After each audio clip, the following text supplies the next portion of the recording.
I wanting my mother-in-law to move out after she kicked out my parents. The author of the post is listed in the description. I, 45F, live with my children, 12F, 12F, 14M, 15M, husband, 46M, and mother-in-law, 65F. My mill moved in with us back in 2015 after my father-in-law passed because she was financially struggling. My mill is not easy to live with, and we struggled immensely at the beginning, but after a few years we found a way to cohabit. Then recently, 3 months ago to be exact, my parents' 68F, 68M house burned down, and they moved in with us while everything is sorted out with insurance and so on. My boys are sharing a bedroom as my parents are currently staying in my eldest bedroom. My mill has struggled with this and seems to hate my mother being around. My mother has done nothing to upset her or to disturb her. In fact, my parents' bedroom is on the other side of the house. She doesn't, however, have problem with my father and always finds a way to hang out with him. A few days ago, while I was away for work, a massive argument happened between my mother and Mill. My mother had accused her of trying to seduce my father, and there were some inappropriate texts sent to my father. My father immediately showed it to my mother, and my mother responded as if she was my father to see how far Mill would go, and well, she went far. Well, my mother confronted her, and Mill called the police, saying she felt threatened, who then escorted my parents out the house. This all happened while my husband was at work and the kids at school. My parents went to stay at a hotel, and they explained what happened to me over the phone. When I returned, I gave Mill 2 weeks to move out. My husband thinks I'm escalating things and that I should forgive his mother's actions because she was lonely and confused. FYI, there's nothing wrong with her, she's in good health. So am I the asshole for wanting her out of our house and my life? Edit. To answer, my husband has not seen the text and pictures his mother sent my father. The only reason he hasn't seen it is because he refused to, but I think I'll have to insist because I need him to really understand how nasty she's been. Also, I wanted to kick her out immediately, but my husband begged me to give him 2 weeks so he could find a place for her, and my parents being the saints that they are said that I should give him that. My husband has profusely apologized to my parents, but my parents aren't upset with us and hold only Mill responsible as it was her disgusting actions that lead to this. 1. In the pictures she sent my father, mother-in-law wasn't completely naked. She sent him lingerie pictures with suggestive poses and accompanied with lewd texts, which is why my husband isn't particularly interested in seeing them.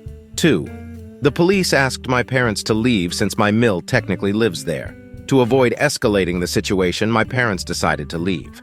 The police officers did not file any charges and just left after a chat with everyone involved. There was zero violence, and no one got hurt. 3. Mother-in-law moved in with us after she had lost almost everything. Father-in-law died after a long battle with cancer. Medical costs ate up pretty much most of their savings, and she had to sell their house. This led her to spiral into a deep depression. My husband was very worried for his mother, and for good reason, as she was in a terrible state at the time. So we decided to move her in with us. Relevant comments before update. Don't punish your husband because of this. Will she be homeless? I'm not punishing my husband for his mother's actions, and she won't be left homeless, as my husband is looking for an apartment senior housing for her. Did you get your parents back in the house? I tried, but my parents refused to come to my house if that woman is there. I got them a real nice Airbnb that's a few minutes away from me. They are not upset with me or my husband, they are just really shocked and disgusted in response to a now deleted comment, but it gives more details. You completely made up a totally different situation. Mill repeatedly tried to get with my father. My father, being oblivious, thought she just wanted to hang out. Never went anywhere alone, so all the hanging was at the house. And since my father never engaged with her in any flirtatious manner, my Mill thought it would be best to be bold and direct. So she sent my father unsolicited half-naked lingerie pictures of herself with suggestive captions asking him to come visit her at night. My father saw the picture texts, and within seconds he yelled for my mother, who was sitting not too far from him. My mother then took over the phone and replied if she was being serious, and how should they hide it with my mother being so close. My Mill then suggested they go to a hotel and meet there. That's when my mother stopped texting and confronted my Mill, who then literally screamed and locked herself in the room while my mother ranted and raved at her. Then Mill called the police saying my mother was making her feel unsafe. So the police then confirmed since my Mill lived there technically that my parents had to leave. So to keep the peace and not further escalate tensions, my parents left. My mother-in-law has zero health issues. She is in control of all her faculties. She just hoped my father had no loyalty, no respect or love for his wife and his daughter, but unfortunately for her, my father is a principled and fiercely loyal man. She was just being a cunt. Update. My mother-in-law is currently staying in an Airbnb, and since she is in no position to buy her own place, my husband and I have decided we are buying a 2 to 3 bedroom place near us that she can live in. The plan is for her to rent out the second room to her friend, who is currently going through a divorce. I haven't spoken to or seen my mill for 3 weeks now. My husband goes to see her once or twice a week as she is apparently severely depressed. She's also upset with me for telling my husband's entire family why she's been kicked out of my house, and they are all appalled with her. My husband has also gone off on her a few times for her behavior, and he fully backs me in the decision to ban her from our home. The children know there has been a falling out with their grandmother and me, and I suspect they know why. But they also know they can maintain their own relationship with her without it upsetting me. They miss her and have gone to visit her a few times with their father. There's much I can say about my mother-in-law, but one thing I can't deny is her love for her grandchildren. My husband still hasn't looked at the messages his mother sent my father, and honestly, I can understand it because I too wouldn't want to see anything sexual involving my mother. As for my husband and I, we are both working on our relationship. Obviously, during this period, our relationship was strained, but we are back on track. My husband has apologized to me several times for not putting his foot down with his mother earlier on, and he is doing everything he can to mend our marriage. This whole situation has made my parents' and my husband's relationship awkward, but we're all slowly working on mending it. As for my parents' house, it will take another month or so before they can move back in. It's currently a construction site, and my parents are looking forward to redecorating it. Relevant comments on the house. The house will be in mine and my husband's name. Initially, I wasn't in favor with us buying the house, but my husband and I did work out that it would be cheaper than senior living, and it would be a good investment for us. We looked at it, and financially, this would be the best option for us. Why are you allowing her around your children? Because family? It's not only because we are family, but the fact that she has literally been a third parent to my children. She has spent a lot of time taking care of them, cooking their meals, and sometimes even for me and my husband. She regularly drops them off at school and picks them up. She helps with their homework and regularly helped us run our household. My children are close to her, and they are at the age where they can maintain their own relationship with her without my interference. Do you even like your own parents at all? I love them, and my parents are aware of everything. They have literally spoken to my children saying they don't have to pick sides and to go visit her. Okay, next story. I found my girlfriend of 8 years cheating sex tape. Almost 3 weeks ago, a good friend of mine, Alex, and an acquaintance, Mike, got hold of a video of my girlfriend, Jaime, fucking another man. Mike found this browsing through porn sites with niche themes, and by chance, recognized Jamie. Got into contact with Alex about it, where both of them told me about the infidelity. When Alex and Mike told me of the infidelity, I went somewhere between shock and numb. I couldn't really say anything until I saw the video where I proceeded to puke my guts out. I couldn't even sit through a minute of it. The fact that it was edited to go straight into the action with Jamie's face clearly visible didn't help. We drove Mike home, and Alex had good sense to force me to spend the night at his place rather than go home where I share an apartment with Jamie with no idea how that would end. We shared some beers, mostly in silence. Alex did try to make me open up on what I felt about Jamie's infidelity, but I was just numb. I didn't know what I felt and told him so. I felt like wading through water with no thought in mind other than what was in front of me. Alex didn't force anymore, and I passed out sometime later.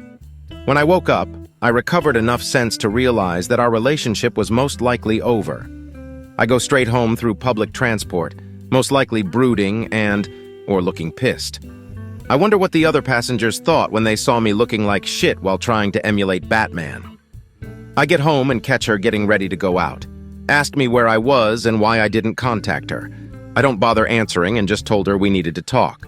We sit down facing each other on our kitchen table that we built from scratch in my grandfather's farm, and that random thought pretty much broke the dam. A lot of stuff happened, a lot of harsh words was said, accusations and blame. Too many details to describe, but essentially I immediately broke down in tears and asked her how the fuck she could ruin this relationship we worked so hard on. She's confused and wanted an explanation. I drop the bomb and show the video. She cries, begs for forgiveness, but I hear nothing. More crying and cursing until I tell her that we're over. That was it, and she just shuts off? She slumped down and closed her eyes, still crying, but says nothing. This gets me out of anger, and I try to figure out what she's doing. Talking to her, hard and gentle prodding, nothing. Absolutely unresponsive, so I just drag her to our bed and lay her there. I go back to our kitchen and call her parents, Alice and Julio. I simply told them they needed to come and that their daughter is suffering a mental breakdown. I say nothing more than just telling them that they needed to see us and that what was happening needed to be face-to-face to explain. I shut my phone off, go back to kitchen and think about what the hell just happened. Her parents rushed to our apartment demanding WTF happened. I don't tell them about Jamie's infidelity, but just say she needed mental help. She's on the bed acting comatose, but otherwise okay. They couldn't bring her out of it, and eventually I had to explain. I didn't want to do it without Jamie being able to explain herself. I showed them the video and they're heartbroken. Told them we had an argument. I didn't hurt her, but she probably couldn't handle the stress and broke down. They decide to bring Jaime to her university's mental health clinic. I decide not to go with them. The next day, Jamie eventually wakes up. She's stable and responsive. There, she says that the video was not consented. Her family decide to report this to cybercrime police. Jamie's family don't grill her with her mental state being the way it is, but her parents are obviously ashamed and aren't sure what to do other than what the psychologist recommends, which is to let Jamie rest for a while and support her until they're sure she doesn't implode, then was sent home to her parents. This was all relayed to me by her older sister, Jackie, who's trying to be the mediator. She asked me if I really was going to end the relationship. I respond that I'm not sure if we can even salvage it. 2 days later, Jaime's parents ask me to visit them for a talk. I agree and go the next day. Jamie's parents and her older sister are present. We go to their living room and sit down. They looked sad and tired, and I felt the same. Jamie will be the last topic of our talk. First is me. They wanted my parents to be involved. I feel disrespected as we're already adults, plus me and my father are tense, but I relent as I'm already tired and a bit out of my depth. Marriage was in discussion in the past, after all. Finally, we talk about Jamie. She's stuck in her room, miserable and ashamed, otherwise okay. She'll stay with her parents for now. When she's needed by the police, she can stay with Jackie in a hotel. They understand that I needed space. They've submitted a report to our city's, they live 2 hours away in the suburbs, cybercrime office. I'm needed for the investigation. I explained that I wasn't the one who found the video, but I'll try to get Mike involved. They apologize for Jamie, but I tell them she's the one who needed to apologize and that they shouldn't baby her. They agree, but begged me not to argue right now since Jamie may relapse. They explain her psychologist assessment. Spontaneous nervous breakdown, no history of mental illness, concluded to be caused by accumulated stress from her studies and acute stress reaction from our argument. She needs rest in a safe environment. Psych almost called the police on me, but they convinced them not to, and with no physical trauma observed, gave up. The discussion devolved to apologizing, tears from Alice especially, and other noise. But they did want to take charge of everything. The investigation, Jaime's well-being, her education and finances, etc. I was kind of washed off of everything. 8 days later, Alice calls me in the middle of the night begging me to see Jamie. Depressive episode, kitchen knife, locked in the bathroom, yelling for me. Worst hour of my life. I'm pretty sure I almost died twice on the road and glad that my country isn't developed enough for highway cameras. I meet Alice and Jackie outside the house waiting for me. Jaime has mostly calmed and Julio's with her in her room. They beg me to go see her, and with how bad the situation looked, I rushed to Jamie. She's a fucking wreck. Looked like her blood's been drained and hasn't slept for a while. She starts crying the moment she sees me and reaches out her arms. Whatever anger, exhaustion, and anxiety melted away, and I embrace her. She kept apologizing and begging for me to stay. I shush her and hold her tight. She eventually goes to sleep, and I take a moment to think about what's happening. I genuinely felt heartbroken seeing her like this. This is not how I thought where we'll be together in the future, much less this Christmas. I am losing my best friend and would have been partner for life. This was the person who helped me through my depression when even my own family dismissed it. She's even the one who made me make journals to help process what I go through. It's actually ironic how she's the reason how good I can write down details on her affair and how bad it affected me. She's not evil. She's a beautiful, patient, and overall wonderful human being. Thinking of all the stuff we've been through, what we've done for each other, if I were to list all of it, would probably reach twice the word count for my post. I love her and was prepared to be with her for life and face everything that comes with it. And she destroyed that. I wake up before her and go to the kitchen for coffee. Jackie is there and explains that she's had episodes twice before, and this was the worst yet. All of us except Jaime talk on what to do. Alice is in chemo for breast cancer. Julio runs a business 20 minutes away. Jackie's workplace is already hounding her, and Jamie needs help. The situation is fucked, and everyone is exhausted. Jaime needs therapy. I implied mental institution, and that almost got my head torn off. But no one can look after her 24/7. They asked me to reschedule the inevitable and try to help her. There were definitely some emotional manipulation, but they are desperate. Due to my obvious lingering attachment and my own respect and love for these people, I agree. This is where I fucked up. I go home, talk to Mike about the investigation. He agrees to talk to the police. I call Alex and explain all the BS happening. He warns me that this didn't sound like the right call. A mental institution was probably the best, and I'm just gonna get hurt. Regardless, he'll still stand by my decision and to call when I need him. I love this guy. I've already scheduled a consultation for therapy, and Jamie will have a different one scheduled 3 days from now in my city. I just want to take a really long nap and get away from all this. Comments before update. Commenter. The unfortunate part is that she isn't your responsibility. I'm extremely jaded about this from multiple people threatening suicide to control me in the past, but that's an extremely common tactic.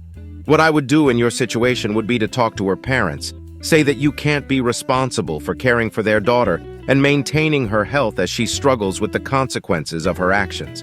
If they want her safe, they should commit her and leave. This will never be normal. This will hang over any relationship you have with her in the future.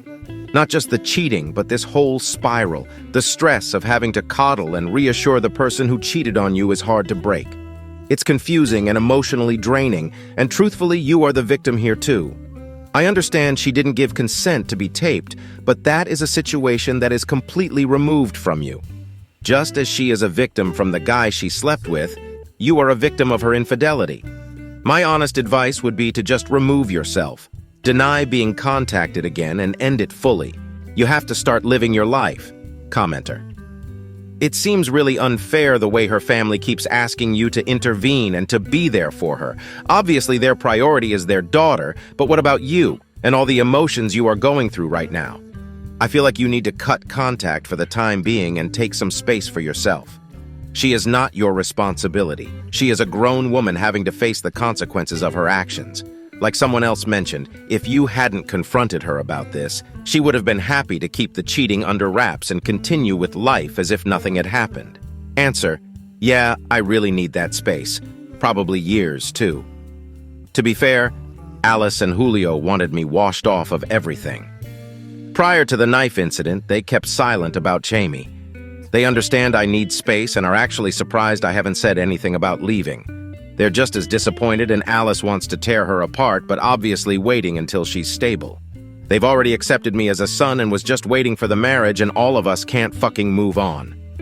Commenter, if you are always there as a lifeline, then she will never get better. You need to leave her family and DRS to manage this, ESP if the relationship is done.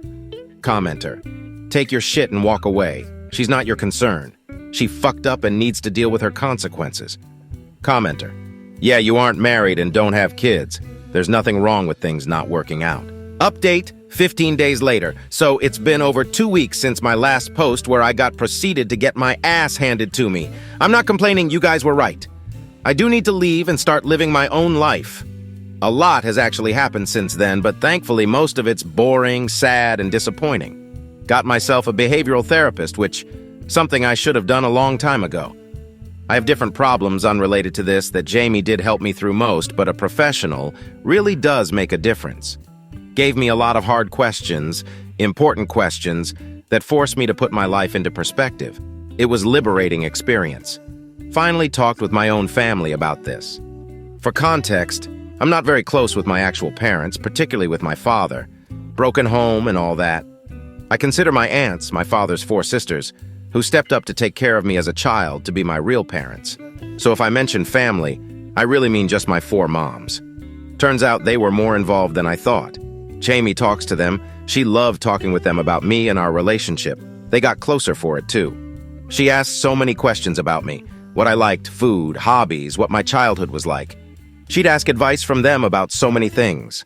What to do when I get pissy, how to get my ass moving, all that cute stuff. Around a year ago, when they noticed that I started acting positively when they played around with the topic of marriage, Jamie and my family started to get ready. 3 of them have families with at least 3 children each, so to help ease the accommodation, they saved money to pay for themselves, and anything extra goes to the wedding, to us and whatever after. They even talked about engagement rings. Calling them disappointed is an understatement. With the bullshit happening now, they opted to give me half of what they saved for the marriage to help me out, and also offered to take me back again, which truly is a massive help. My biggest problem this whole time was a source of income. I didn't have a job lined up out of my city, still don't, and my savings are meager. With all that settled, I gave my employer my resignation letter, canceled my lease, and have by the end of the month to sort my affairs. I'm leaving for good. As for Jamie, I've gradually stepped out of whatever's been happening with her and around her. Talked with her family, or more like told them that I'm leaving. Gave them info about psychiatric hold and made them handle her appointments with her psychologist and whatever else she needs. It was a sad affair, really. I know it doesn't seem like it, especially with Alice and Julio making me stay and take care of Jaime, but this is a first time for all of us. They raised 4 great kids. Their relationships are great, and they even extended that to me even when they barely knew me. Jamie fucked up the worst, and this isn't something anyone can expect anyone else to handle with ease and grace.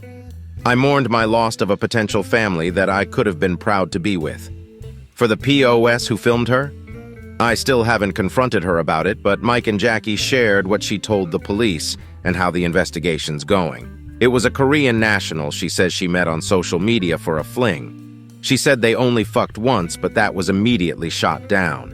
The video showed 2 different, distinct rooms and got pressured to admit where it was in case they can get anything like CCTV, social media posts, logbooks, witnesses, etc. And that they did. 1 hotel still had recordings that day, 2 hotels with log books containing names and dates and their DMs. She didn't mention rape, blackmail, or drugs in play, only mild intoxication, which was all obvious in the video, apparently. Everything but the recording was consented. There were some possible routes to take in terms of damages, but when a lawyer got contacted, it was pretty much dead on the water. POS, being a Korean national currently in Korea, muddied the legal waters. They can do nothing else other than contact relevant Korean authorities, gather as much evidence and wait. But the lawyer wasn't confident anything might stick. As far as they know, they have no evidence that it was even POS who set up the cameras beyond that POS stayed the night before, and the cameras are obviously long since gone. There are far too many angles POS can play to delay or even win any lawsuit that reaches him. It will be most likely expensive, drawn out, and with very little chance of winning. So they gave up that route. POS is getting off scotch-free. Why'd Jamie do it? I don't know. Before, I didn't have the guts to ask her. Now, it doesn't really matter. I'm not as exhausted as before, and my mind's been clearer. I'm leaving for good regardless of why she did it. I can just walk straight out with no explanation, or maybe leave a letter for her, thanking her for the wonderful time we spent together, the love we shared, and a final goodbye. I'm romantic like that. Still, I've decided to handle this with as much grace as I can. I'll help when worst comes to worst. Don't lay blame on myself or her family, and not even mount pressure on Jamie for ruining everything. Not for Jamie, but for my own twisted sense of self-gratification that I did all what can be expected and more.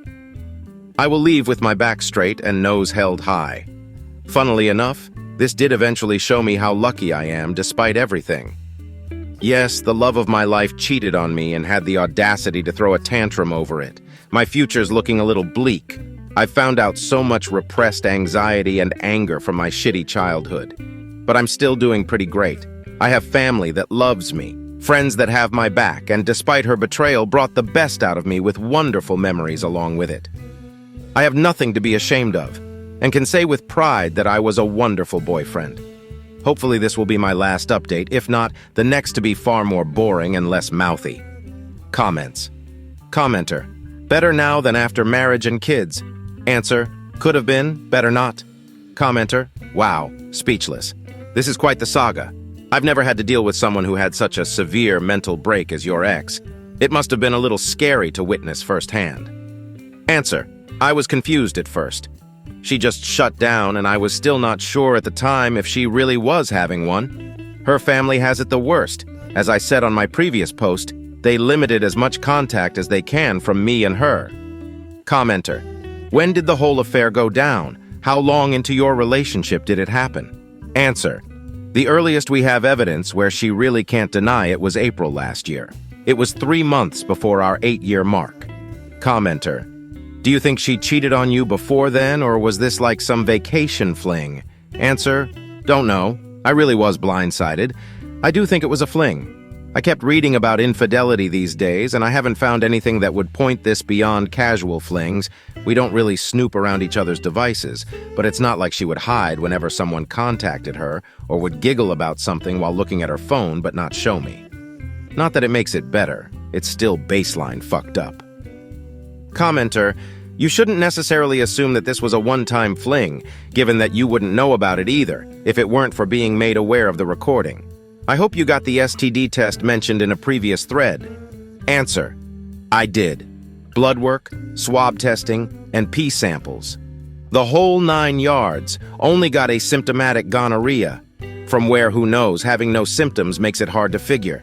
Not much of a problem. Told Jamie's family about it, and both of us got prescribed some mild antibiotics. Commenter. Only? You shouldn't have had anything if you were both faithful to each other. Unless you were cheating or it was dormant for many years, it sounded like you got it from her. Unless she's as unlucky as she was stupid, that increases the odds that this wasn't her only fling. Had she ever been with other guys, or did you believe you were her only partner before this? How do you like this story? Write your opinion in the comments. Let's get 1,000 subscribers on this channel. Love you.